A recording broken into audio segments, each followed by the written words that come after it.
नमस्कार জানাই সবাইকে। কেমন আছো সবাই? আশা করছি ভালো আছো। আমিও ভালো আছি।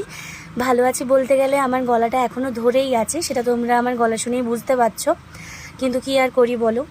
যাই হোক, তো আজকে বানাচ্ছি হচ্ছে বাসন্তী পোলাও। একটুখানি চাল ছিল বাড়িতে, মা বললো একটু বাসন্তী পোলাও বানাতো।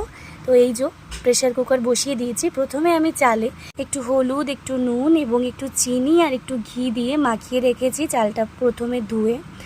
তো তারপর তোমরা এই যে দেখতেই পাচ্ছ আমি তেল দিয়ে দিয়েছি। তেলে আমি সমস্ত গোটা গরম মশলা দিয়েছি, তারপর কাজু কিশমিশ এগুলো দিয়ে ফার্স্টে একটু নেড়েচেড়ে ভেজে নিলাম। তারপরে ওতে চালগুলো যেগুলো মেখে রেখেছিলাম সেই চালগুলো দিয়ে ভেজে নিলাম। মোটামুটি ওই 5 থেকে 10 মিনিট অবধি ভাজবে। যখন দেখবে ঠিকঠাক ভাজা হয়ে গেছে তারপর একটু জল দেবে, পরিমাণ মতো জল দিও।